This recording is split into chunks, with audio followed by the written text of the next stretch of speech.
All right, well, amateur hour has begun since forgot that I was not in studio mode, so we got to see me click around while I got some stuff set up here. Oh man.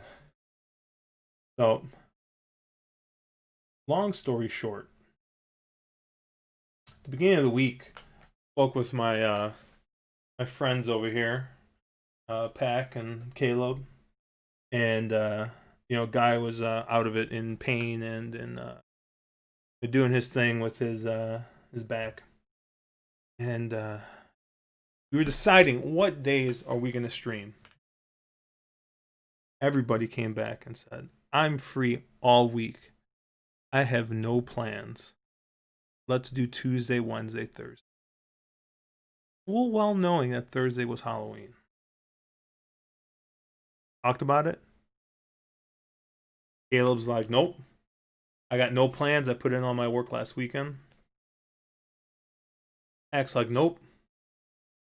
Person I've been seeing is unavailable. I'm free. Guy on the ground was just in pain. And what do we have? We got me by myself. Apparently, everyone else decided to find. Luckily, we got our boy Dennis in here who says his costume is a degenerate gambler. And that's why we're gonna go ahead and we're gonna take a look at some of the stuff. I pulled up here. I got Friday up, um, and I know we kind of talked through this a little bit yesterday or 2 days ago. I'm gonna take a little bit deeper dive into a little bit more of, I guess, my handicapping process, which I've done videos on before. And I strictly pretty much use Brisnet with some additional help, but we're gonna start with this. I also do have one of our contributors who helps us out a little bit, Murphy. He's done some tournament stuff for us. He's also got a couple of plays that he liked. I reached out to him to get see if he wanted to share anything. So I do have some picks from him. Um, and actually, Murphy and I line up pretty decently. So um, I'm kind of glad to see that. Murphy's mostly, if you haven't seen any of his videos, he's a tournament player. He mostly uses Timeform US, so um, he's getting most of his information from an even different source than we are. He does kind of back checks Timeform US with Brisnet as well. But for the most part, Timeform US is his. Um, but he's got some picks here that we're going to toss up, especially for Friday. And I figured, we did go through Friday a little bit, but um, let's get going. I know we normally talk about drinks. Today I have a give myself a nice hefty pour of Blanton's. It was provided to us by my boy Polka Dot Taylor. Shout out to him. Always available for me to send him random pictures of liquor store aisles. He's more than happy to tell me what to buy and what not. Um, so shout out to him. And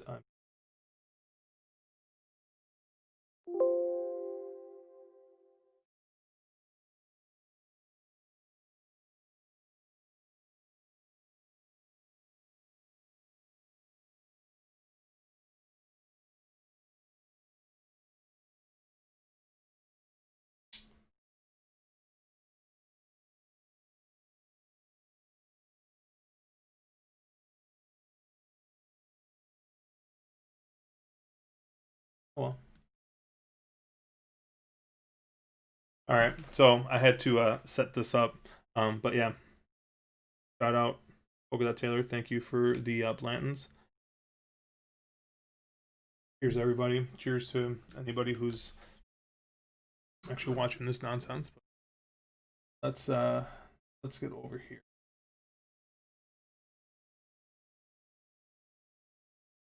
Down. Race 4.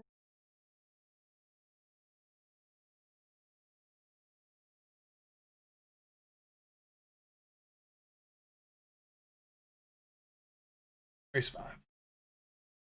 I've been looking at those pre-entries all week with just the BC races. So, anyways, as I've talked about before, first thing I do, roll on down to the bottom. I'm gonna take a look at this race summary.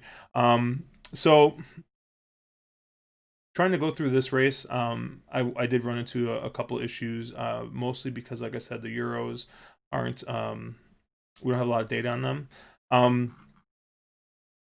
The horse that stuck out to me that I'm going to definitely want a lot of is Ali here.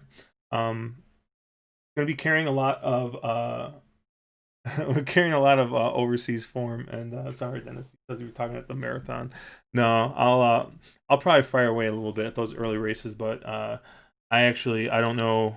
I'm going to be getting into this a little bit later, just because I have a car issue going on right now. But here tomorrow morning, and I'll make my way over to OTB. But yeah, here this 5 furlong sprint. Ali's carrying nice overseas form. And that's when it comes to overseas horses, that's usually what I'm looking for. I'm looking for a horse that's been winning at a decent class, at a decent clip. 6-1, I think, is a very fair price. We'll see what we'll get on this horse. Dr. Simpson stuck out a little bit to me as well. However, his last win was on synthetic. It's going to play a little bit different here. Another thing I do like about Ali, he gets Victoria board, who's one of the best jocks in the world. I just think that this sets up really nice for Ali here. I know a lot of people really like, Kamari is probably going to be favored, if not second choice, next to 4-wheel drive. Kamari's been working really well. The Clocker reports have come out real positive on Kamari. If you watch the last race that she was in, you see that they just completely missed the start, and in 5.5 furlongs just comes flying at the end. Hashtag Noffy. We know he loves these horses flying at the end. And picks it up. Very impressive looking win. Now, it's real easy to fall in love with these horses that miss the start and come out of the clouds. So I'd be a little bit wary about that. But Kamari's been working well. This is probably going to be my second choice here. Also probably going to be using a little bit of 4-wheel drive. But I think most of my plays are going to key around here. Around the 10 Ali. Yeah, and our Dennis over here in the chat agreeing with me. That's probably going to key his stuff around too. Yeah, I mean, looking at 4-wheel drive, 4-wheel drive's got 2 nice wins out here, a grade 3, and broke his maiden in a stakes race. But once again, these are coming at 5.5, 6 furlongs. 5 furlongs is a much different beast, which is another kind of small knock against Kamari that kind of worries me a little bit, since she's only been running at 5.5. Did run that real nice race at Ascot at 5 furlongs. Second to Raffle Prize, who actually that ended up being a key race because Raffle Prize came back and won the next race. But came back and ran that 5.5 furlong. Wasn't a great figure. And if I'm gonna get double the price on Ali, I'll definitely take it. Now, if odds are the same, I think I could make a case for either of the other horse. The other horse I was somewhat interested in as well was the 11 horse King Neptune. This is mostly taking a look at some of the class this horse has been in. Racing against the likes like Earthlight. Had a race against Ali. I think the horse looks interesting. If you go back, their 5 furlong efforts tend to look pretty good, especially early in the year. Have Ryan Moore aboard, who is Aidan O'Brien's go-to usually here in the U.S. And at 15-1, I think that this horse has really gotten an outside. Um, so I'm probably gonna go 4 wide here if I'm gonna and my horizontal ticket. I did start kind of tossing something together. And my 4 selections are gonna be 7, 9, 10, 11. If I were to pick uh, a top pick, it's definitely gonna be the. So I would probably keep most of my stuff around the 10.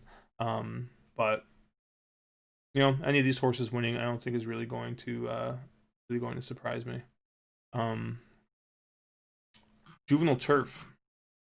Moving on a little bit quicker here. So this is probably going to be Arizona is going to be a horse I'm going to key a lot of stuff around. But the one horse that I'm very, very interested in doing here and going with is going to be the 3 Piece Achieved. Going to be forwardly placed. It's got the EP8 run style. What's interesting to me is when I look at this race, there is a fair bit of kind of sneaky speed. We see these higher number speed points here. These present speed points. So I think that there's the pace is going to be a little bit contested. The thing I do like about Piece Achieved is Piece Achieved in the Bourbon. If you're not familiar with Brisnet, these 1C first call, second call numbers here, these kind of tell you they're almost like the color coding for the pace, kind of telling you, hey, was this a fast pace, slow pace, what's kind of going on here. These two here are both pluses, and the horse still won while forwardly placed. So I tend to upgrade those races a little bit because it seems like this is more of a contested, hotter pace. And a speed horse that was half a length off at second call, ended up winning. Same thing for their maiden race.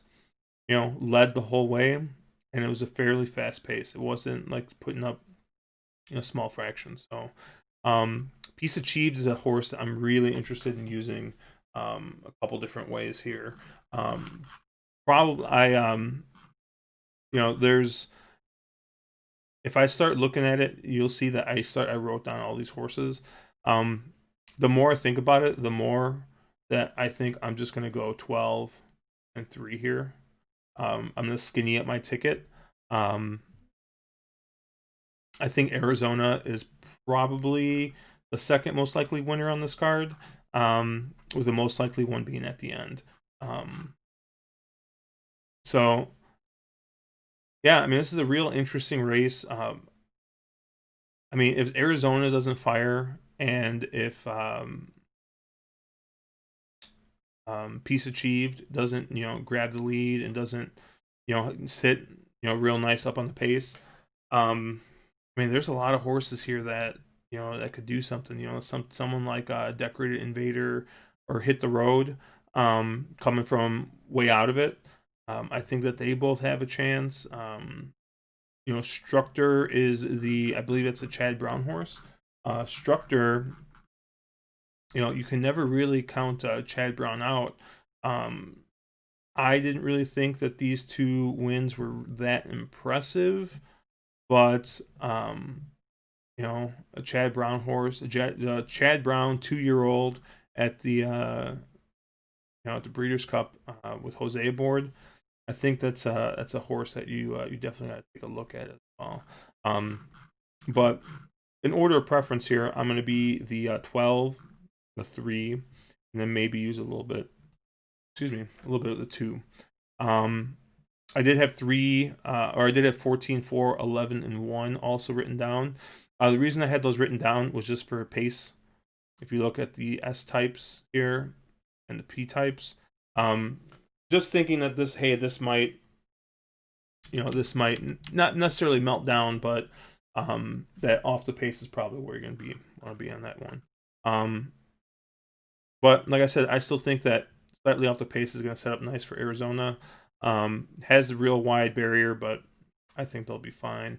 And of the horses that are going to be forwardly placed, I really like. I think most of my plays are going to come through these. The juvenile fillies at 1.16 miles. This I kind of went back and forth on a little bit. Once again, I pretty much wrote the entire field down because I could see this going a couple different ways.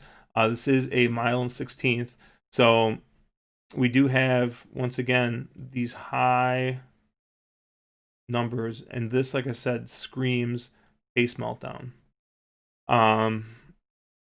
I've gone back and forth a little bit on what I think I want to play here.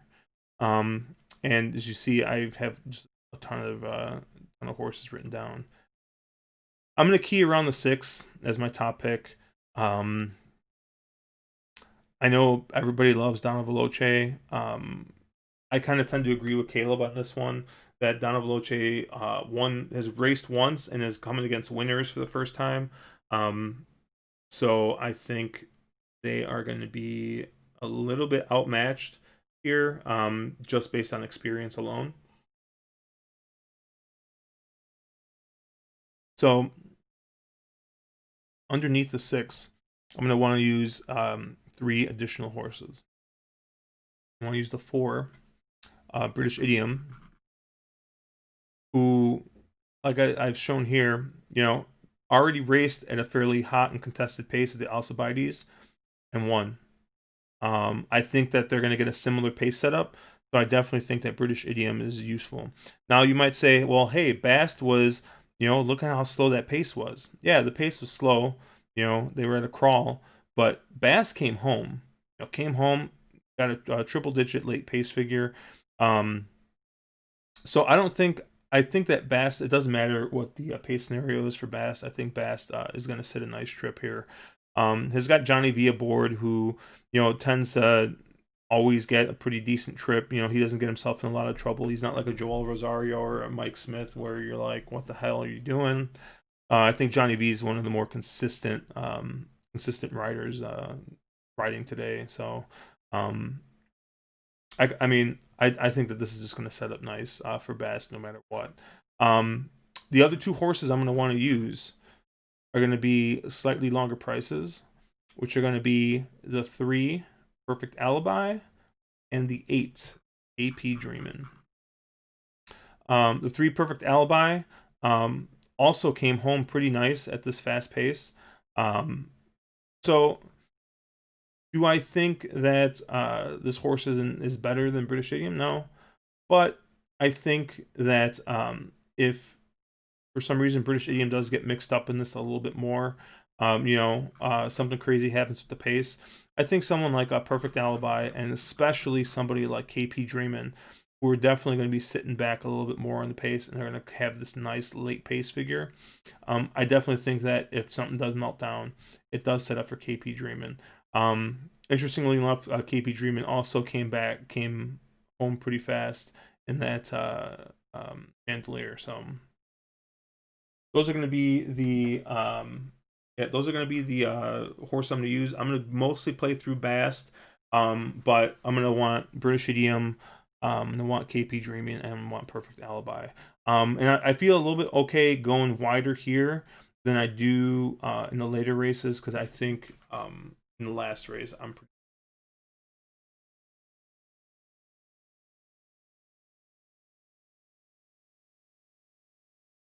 looking over at Dennis. Dennis is saying that he likes he's torn between the 3 and the 4. Yeah, I think both of them ran pretty good races last time. I think obviously British Idiom ran a much better race, fairly consistent.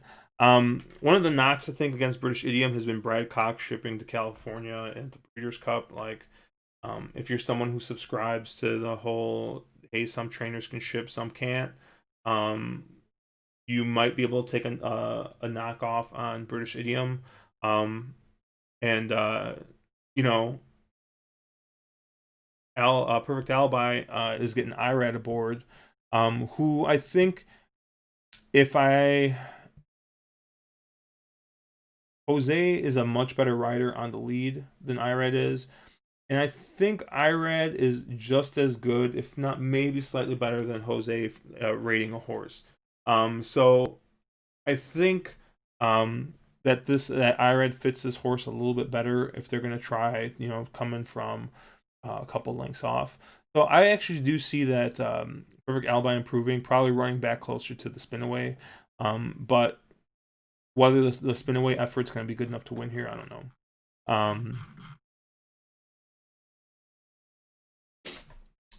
All right, let's move on here to the juvenile turf.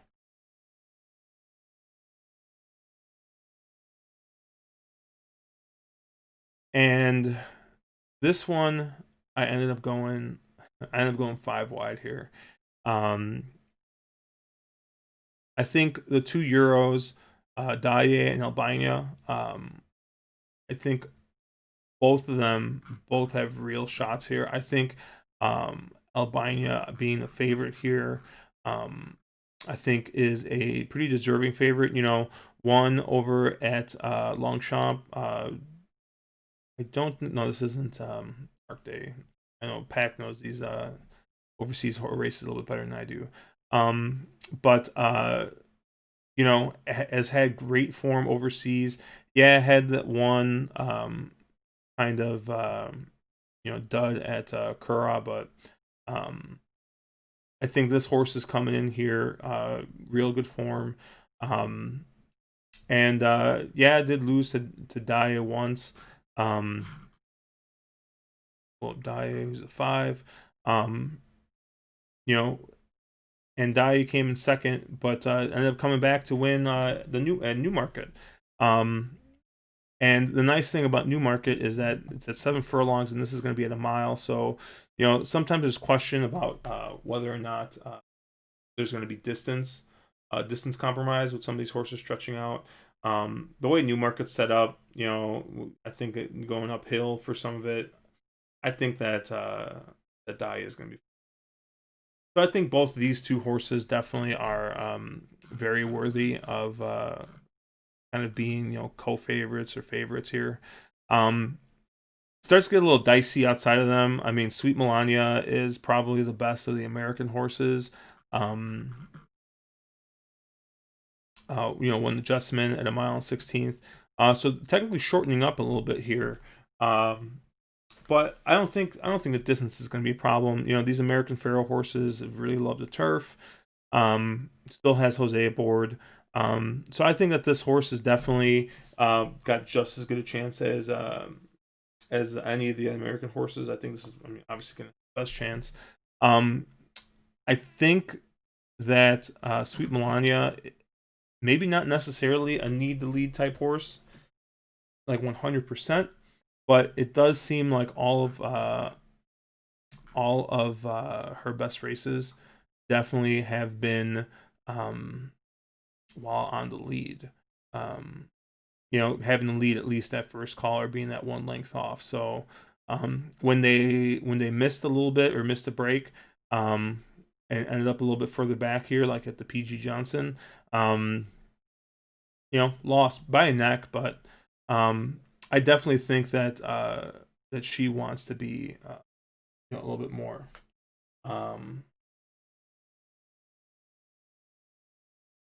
And Dennis saying if you like the 9, you should probably like the 5 more. Yeah, I mean, like I said, I think that they're both pretty close. I think they're gonna both be around that 9-2, 5-1, maybe 4-1 range. I pretty much flip a coin. And I'm mostly talking playing horizontally here, since I'll probably be playing pick 5 here. So I'll be using both of those evenly. Like I said, Sweet Melania I'll also be using, although there is some other pace here signed up, which is kind of, like I said, my one little knock, that maybe the pace scenario is not going to be as it's not going to set up super well for her. The 7 Cristal, is going to be one of those. Is going to be coming off the pace, and then I also have Tango. So let's take a look at the 8 and 9 here. Or sorry, 7 and 8. So Cristal is going to be coming, is come off the pace. Has beat Sweet Melania before, in that PG Johnson. Just missed against Selflessly here and the Miss Grillo. But I think that if there is any kind of early pace pressure, I think it's going to set up real nicely for Cristal. Joel Rosario is probably the best finisher in the U.S. I feel real good with Joel on the closer. And if anybody is new to the Discord or new to us, Joel on a closer, and it's not a favorite, generally you're going to want to include on your ticket because the amount of times that he busts up your ticket is ridiculous. The 8 Tango, Aiden O'Brien, Ryan Moore. Once again, I'm kind of looking at form here. Did win in their last race out, and shipping over here Lasix for the first time. Most of these horses tend to move forward a little bit first time on Lasix. So this is Aiden O'Brien's best shot in this race. So I think I'm going to include this, especially if I'm going to be getting a nice price like 10-1 on this horse. Some of the other overseas horses, like I know Caleb was really into Shodden. Shodden also coming in with some really good form. Just like Tango, also been running at slightly shorter distances, but is getting Lasix for the first time, and that usually helps move the horses up. Living in the Past looks to be a little bit off form right now. So I'm kind of overlooking Living in the Past a little bit, just kind of looking elsewhere. The one horse that I'm kind of concerned that I don't have, but maybe I shouldn't really worry about it too much, is going to be Selflessly. Chad Brown has owned this race, but I just don't know if this horse is good enough. Just looking at their 2 races, just missed the maiden race at Saratoga, came back and won the stakes at Belmont. Did improve, but I think I'm going to try and get. My guess is that this course is going to take a little bit more money, just connections, Klarovich and Chad Brown. So I'm hoping that I get a slightly better price. And then lastly, we have the BC Juvenile.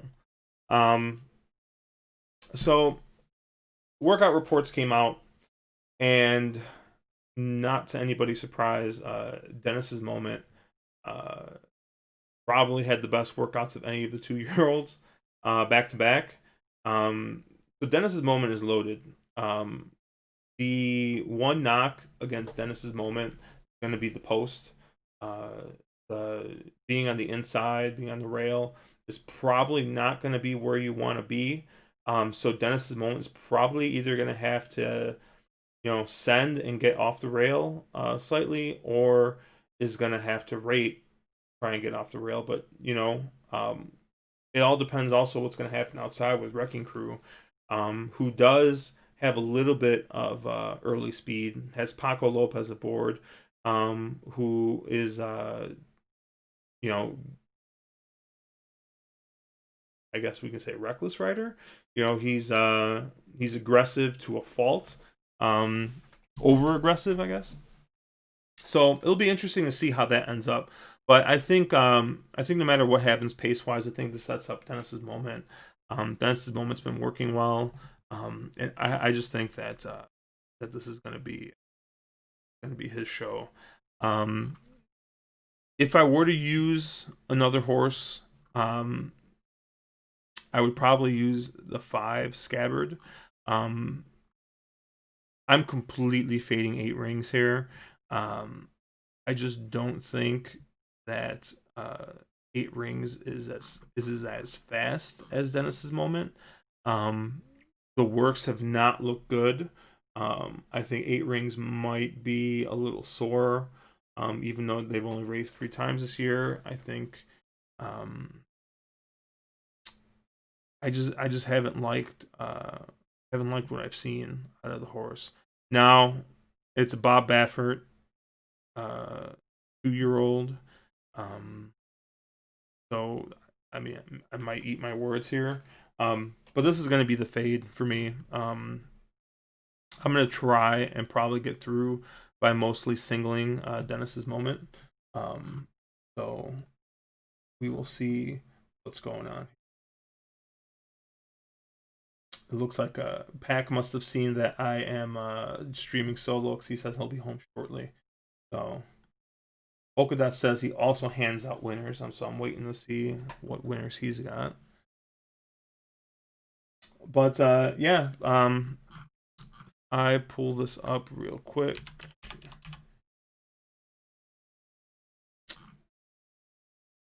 See, I have 156 written down here. I'm actually gonna out. I'm just gonna go.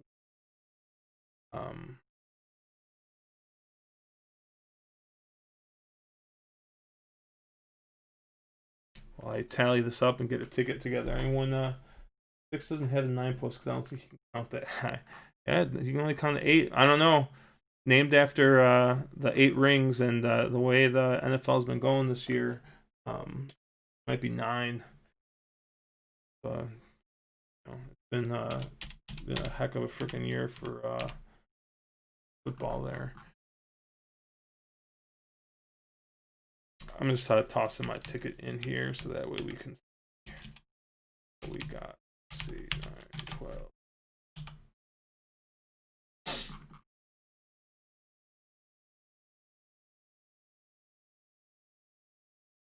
3, 4, 6, 8.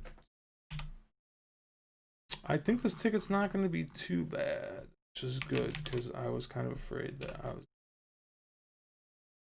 really expensive, but I think this is going to be playable. I'll most likely all right. So we're 4 by 2 by 4 by 5 by 2.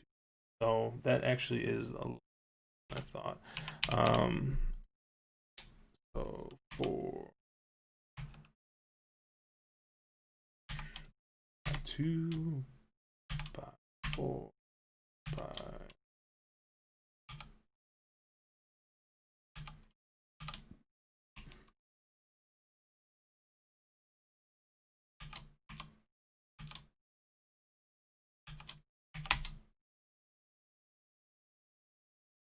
yeah, famous last words that I got knocked out exactly.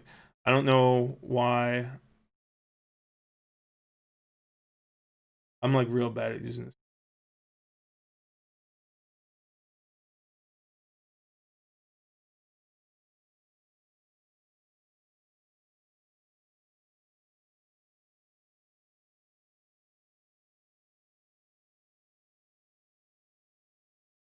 So it's $160 ticket right now. If you're gonna caveman it, I probably will not caveman this. I will probably use at least. I would probably play like a 1B ticket, so like A's and C's. I'll make the scabbard a C, and I'll make a couple of these other like wider horse C's. Actually, let me see if I pull up.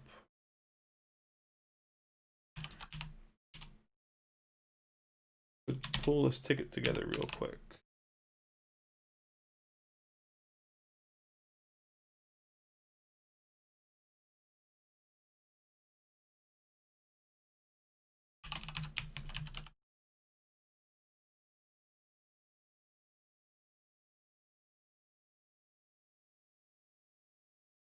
All right. Had my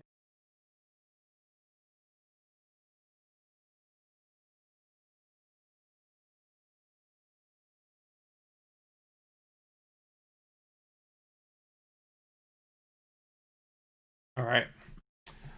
Now we got this up here. I'm using the new ticket maker, even though I hate you.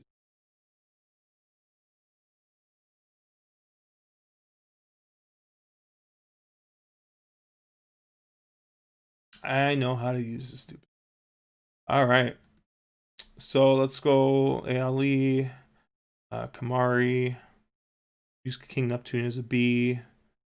4-wheel drive. that. Zona.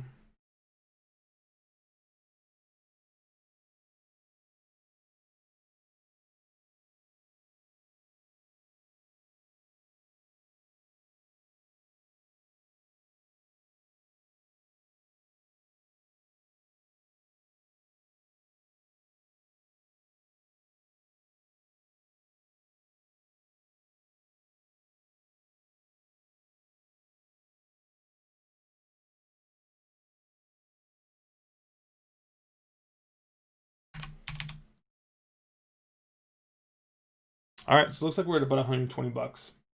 Tossing that in, $120 using 2Bs. More than likely, we'll probably just play 1B since we're not using any Bs in that second leg. We did want to make it a little cheaper and have a little bit more coverage. I would put Piece Achieved as a B, and that brings us down to $95 if we.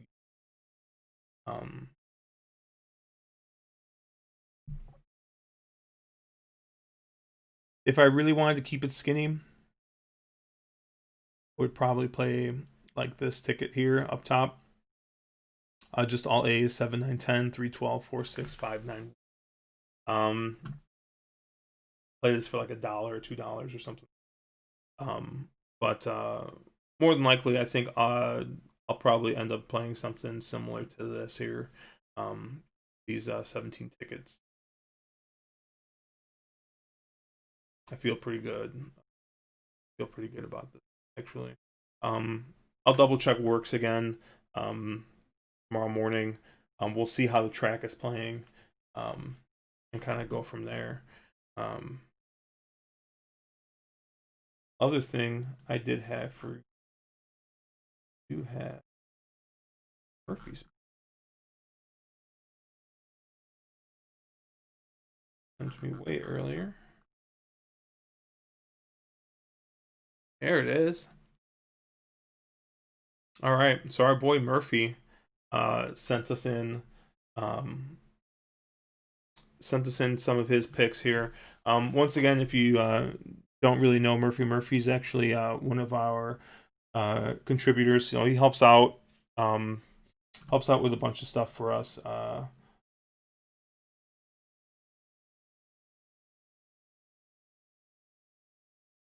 He helps out with a bunch of our stuff.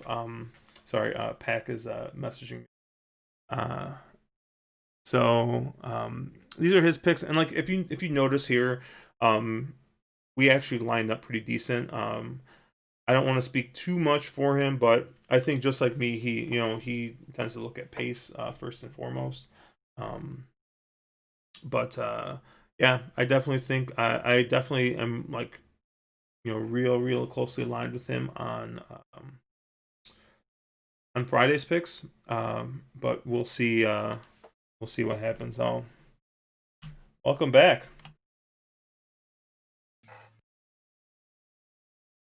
Uh-oh. I think Pack is still oh, oops, I gotta turn my camera.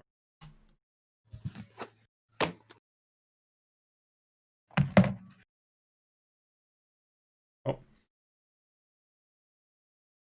we lost Pack. Anyways, so kind of toss these up here real quick. Yeah, so we're all pretty similar here with these with our Friday picks. Saturday, the fact that he put Bellafina anywhere on here is kind of interesting, since I think everybody else is against Bellafina. Race 6, he does kind of agree with me with Mr. Money being value. Looks like he's got Omaha Beach on top, and I am fading Omaha Beach completely. Sister Charlie, obvious single tomorrow. Everything's going to pretty much go through her. He likes Imperial Hint in the 8th. He's going to be playing against Chancelot there. And then the 4 races we haven't covered yet. He's on Circus Maximus, Midnight Bisou, Bricks, and Code of Honor. I can't really fault him too much for that. We haven't really covered these yet. We'll cover these Friday night. But I think you know, I think that we lined up pretty good here.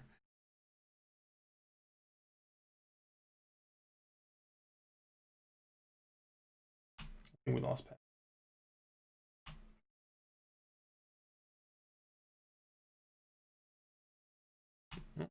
This won't let him join. Anyways, I just kind of wanted to go ahead and put together a quick little pick 5 ticket, something similar to what I am going to plan on playing tomorrow. And yeah.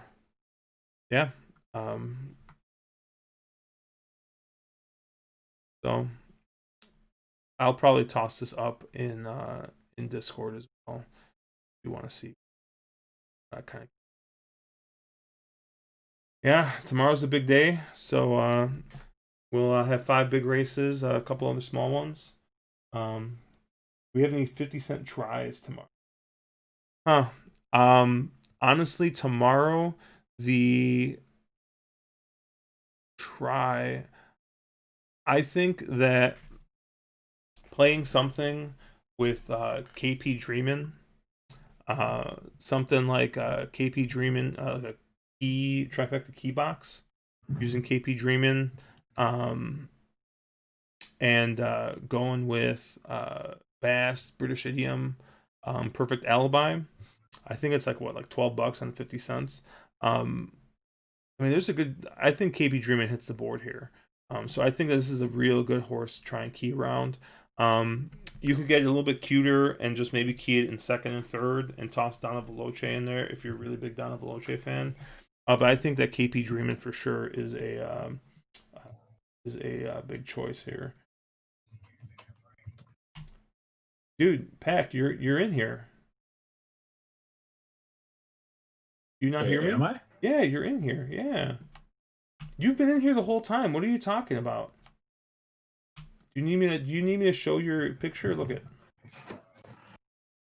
Look at. You're there. You're on the screen now. The Discord side isn't showing up. 1 second. Let me see if I can fix Discord. Hold on. Now, obviously, my video camera's not working because I was using my video camera in here. So. That may have been the problem. Yeah, you probably just see my face loading. My camera, yep, my camera is being used by the stream. So I normally don't have my camera going through OBS, but because OBS is using the camera, that's why you see a spinning little spinning dot. But if I do this, I gotcha. You do this, oh, you see my big face. Alrighty then. So, well, I can't. Do, There's Josh's ugly face. Yeah, what I can do, Pack.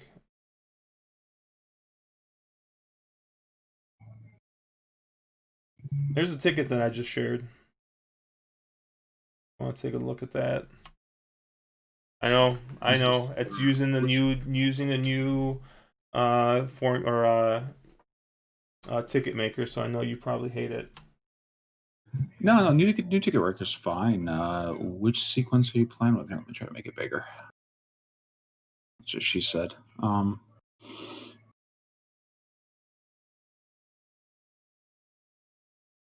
This is the late pick 5 tomorrow. Oh, okay. I still am going to mess around. I think a little bit on structure, and I think I'm going a little narrow. I'm going narrow on 2 legs here, but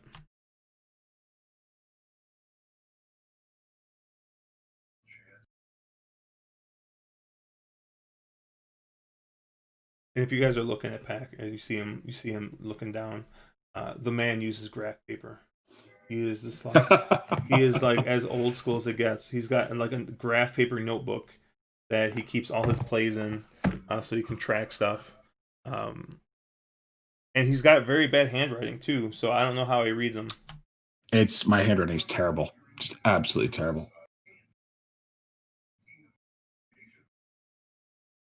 Let me get actually over to the right card over here.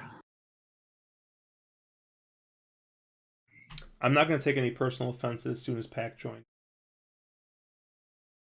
I mean, kind of says something about your horizontal handicapping skills. That's true.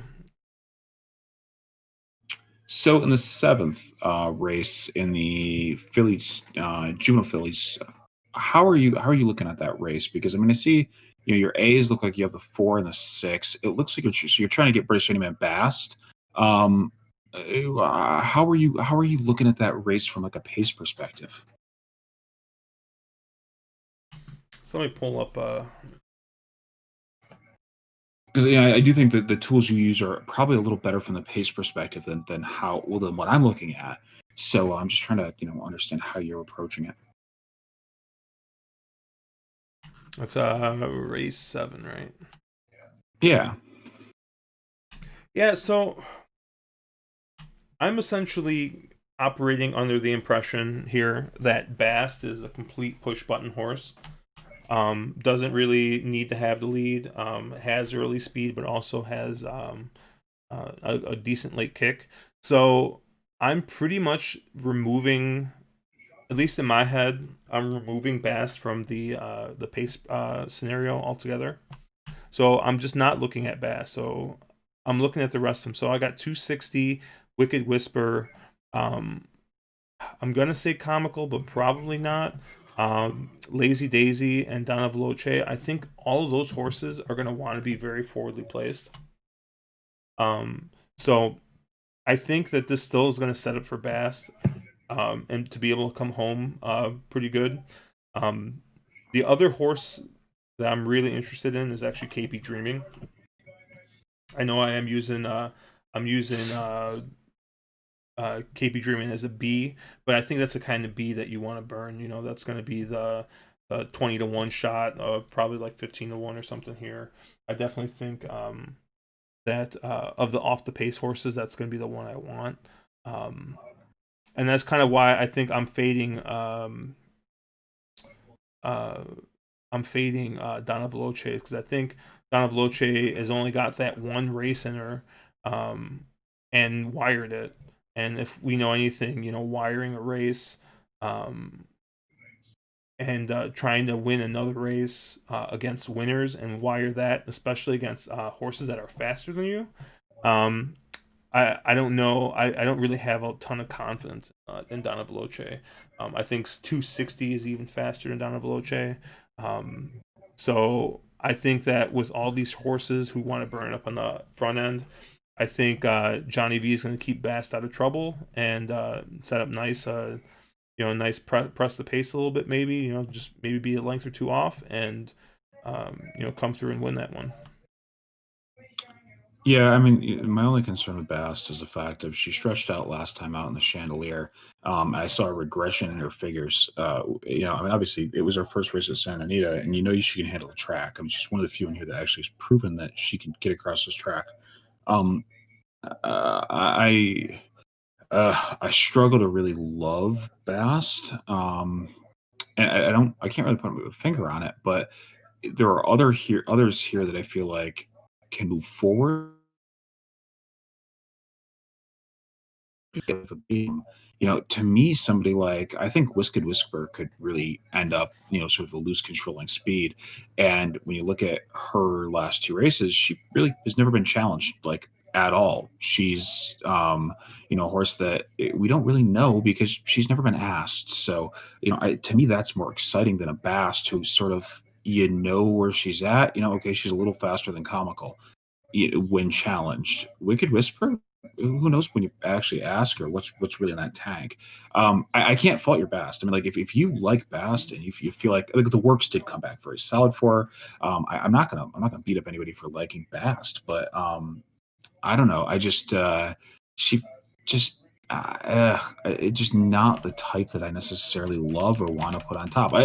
She's one of those ones that makes me feel like I'm more comfortable letting her beat me. Let's put it that way. So are you just completely tossing Bast off your ticket, or are you? No, no. In my tickets, I'm gonna have Bass as a B. In my tickets, how I have it right now, I have Donna Veloce in case she actually is that much of a monster and can kind of get out in that loose lead. And I love her pedigree. They paid enough for her. Obviously, they thought a lot of her. Ownership's top and bottom, and everything else. I mean, Klim Shah is just one of those types of owners that owns these types of horses. They're just monsters. I really like Donna Veloce quite a lot in here. The other horses that I have as A's are British Idiom. I think you also had it British Idiom as well. I think British Idiom makes a ton of sense. Another horse that probably really hasn't been asked to show her best. So, one that I think has a lot of upside here. And I use Wicked Whisper as an A as well. I think the Wicked Whisper could be right on the pace. She's 2 for 2. And you get Rosario up, and maybe doesn't have the best pedigree for stretching out, but I don't see why she shouldn't handle it. And I think the Wicked Whisper sort of setup would be, Don Veloce goes, Wicked Whisper can sit just off and gets first chance to pounce. I don't know if that's necessarily sets up right. I think British Idiom is a little bit slower than that, so just a little more off. And there's a couple in here that I don't necessarily know if I trust stretching out. So those are the three I wanted on top. Then as B's, I had the 260, the 2 horse, who seems to be a bit of a head case, but is the kind of horse you want to take as a head case because she seems like if she brings her best. Her best is pretty legit. That last race at Gulfstream was Figs came back very strong. She won easily going away. Seemed pretty impressive. Then I use Bast as a B just because I don't necessarily know if Bast has that next step forward. Maybe we've already seen sort of her best as at least in her 2-year-old form. And then I use Comical. I know Comical is a bit of a known quantity at this point, but maybe she takes a little bit of a step forward. Her Chandelier wasn't a bad race, and you could make an argument that Comical had a bit of a rough trip last out. So yeah, though that's kind of how I had it, and I didn't really want anybody else. I understand your KP Dreamin'. If you have the mentality that there's a ton of speed in here and this completely comes apart, then KP Dreamin' is a really, really interesting horse at an absolute massive price. Shown that ability to come from well off the pace. She's not going to get sucked up in an early pace duel, and seems like an interesting horse. She's gonna be your lane monster. My concern is here. I don't know if necessarily horses are winning that way at Santa Anita right now. Yeah, I tossed her.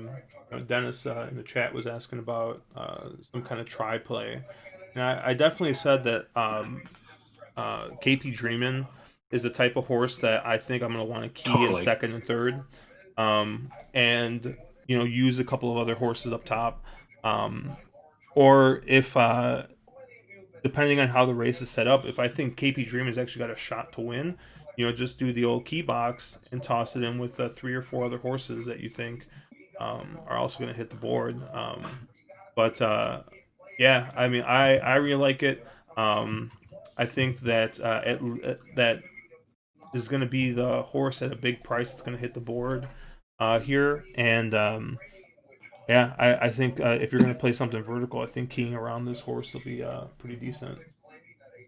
Yeah, no, I can't fault you at all on getting her underneath. Again, it probably the fact that the two of us look at the world differently. I'm looking for winners, or I'm looking for horse on the top end. You might be looking at a try or a super. If you're feeling on a try or a super and you're looking for that price, oh, she makes a ton of sense.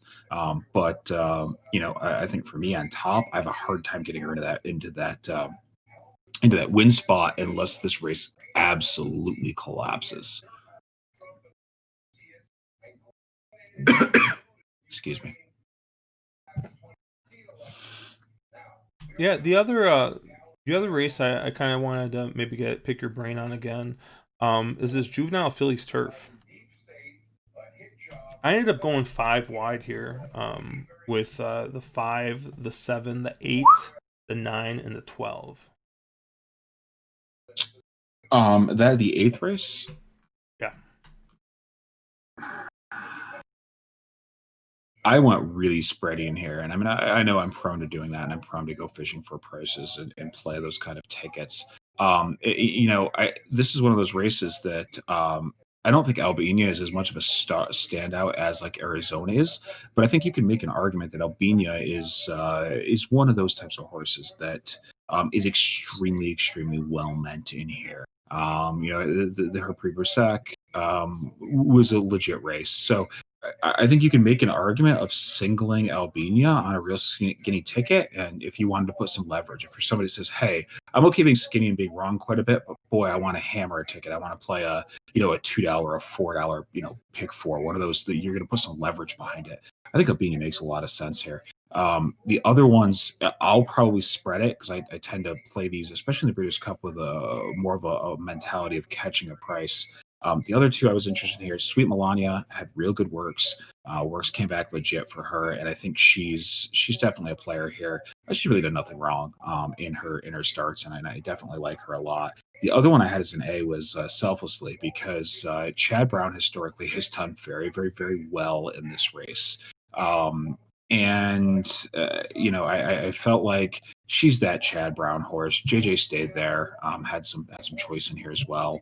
The Miss Grillo didn't come back with a crazy fig, but she's the type I want. She's the kind of horse I want. Now I don't know if the pace necessarily sets up the best for her. She's going to be a little bit, not as much on the lead.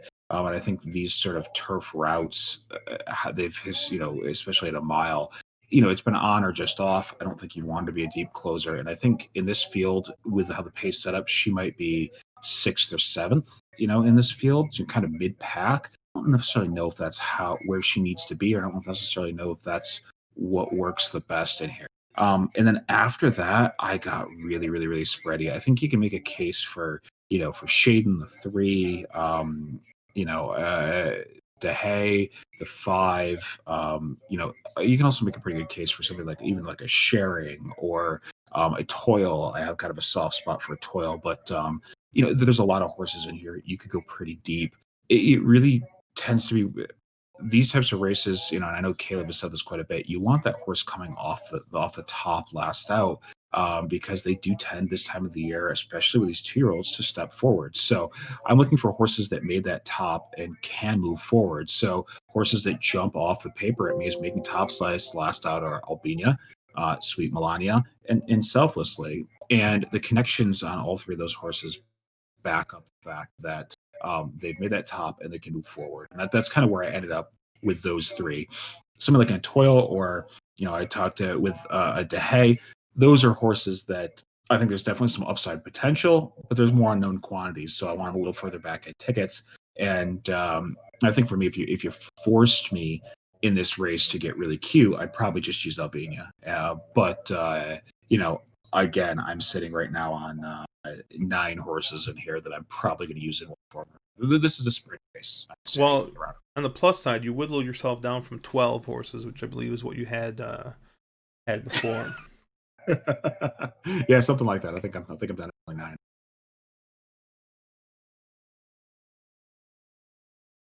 Yeah, I mean, the thing with the Breeders' Cup is the fact that I think people look at it and say, "Oh, it's a bomb factory. You always are getting these 20-1 winners and these big prices." If you actually look at the Breeders' Cup historically, the board has been pretty right. Top 3 or top 4 favorites, the horses are the winners most of the time. It's a pretty logical board. The thing you get with the Breeders' Cup and why people go, "Oh, it's all these prices," is the fact that third price on the board maybe 6 or 7 to 1, and people tend to say, "Oh, geez, I need to be looking real deep in these cards for these real, these long shot angles." And I think a lot of people try a little too hard to invent things that don't necessarily exist. Where I think you can be a little more, yeah, I think if you're a smaller player and you're saying, "Geez, I'm not somebody that can go 10 deep in a race. I can only go 2 or 3 deep." If you play a bunch of these sequences and you only go 2 or 3 deep, you can actually do very, very well here. You don't need to get crazy creative and overthink things. Yeah, I mean, yeah, I tend to agree. Um, I and I keep looking at these like the one thing that I feel at least very confident on going tomorrow. I think Dennis's moment is uh going to be just going to run just a hell of a race here. I agree with you. So I'm trying to do anything I can to make sure that I'm live to Dennis's moment somehow into this ninth race. Um, so I think I mean, worst case is I might have to play some kind of double or something if I get knocked out of this pick five early. But um, yeah, I kind of agree with you on this other race. I went five deep, which for me is pretty deep on a race like this. And they tend to be more the shorter prices, which I usually don't feel all that great about. But yeah, I mean, I really think that this race is a heck of a puzzle. I'll be interested to see what other people kind of come up with on this race. Yeah, and some of these races are hard because sometimes you see these races as Breeders' Cup where you go, oh hey, somebody doesn't know about this Euro and therefore it doesn't bad, or oh this horse doesn't have a lot of races and steps forward, or those types of things. Where there's things you didn't know. I think most of these horses on at least Friday's card, you kind of know. There's the ones that are logical step up contenders, and I think everybody's playing them as such. Okay, people like me that have wider tickets are going to go, hey, I think this horse has a potential to step up. And people who are trying to get skinny kind of know the logical favorites that they're going to be skinny on tickets through. Um, I think Saturday's card, if you're somebody that wants those sort of unknown quantities and you're looking for those deeper prices, probably sets up a little better for those types of things. So it doesn't mean don't play tomorrow. I think there's going to be a ton of value. But value in the Breeders' Cup, it's a thing of you're talking, legit 14 horse fields where you can, play a 3x3 daily double and have it come back and pay $120. Though that's the thing where that's fun about the Breeders' Cup, and you don't have to go crazy deep and invent a price. You use some logicals, and they come back and pay for that.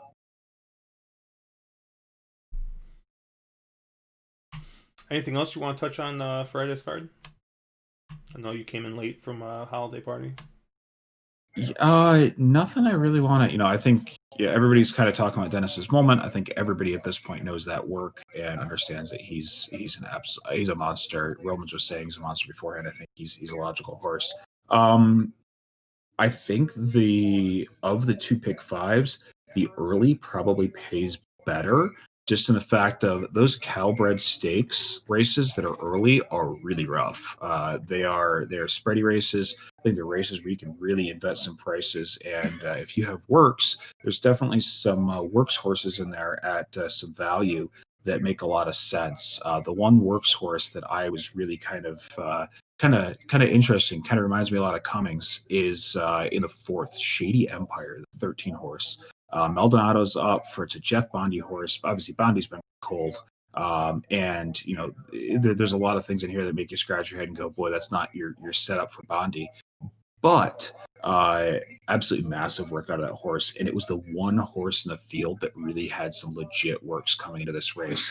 I'm hoping that, and a bit of a layoff as well. So you wonder, geez, did the layoff a little bit more time? Did this horse come back and is really loaded right now? And you're getting 15-1 on the morning line. I don't expect you're going to get that because the DRF works have been being bet pretty seriously. But I think that horse I like, and I think I'm going to key around. I think you can key into or out of that horse. I would probably be keying into it, maybe an early pick three in the second, third, fourth, or I'll be hopefully live in that pick five. But it's a horse I want to get up front, and if it gets home, it's going to kind of blow up that early pick five or pick three. Some of the pick three that's contained in the early pick four or that early pick five. That's a horse that I'm really anxious to get around. Yeah, I haven't looked too much at the early stuff. I'm probably gonna take a look at that tonight. Um, I'll probably play a little bit of it. Depends what time my car is ready tomorrow.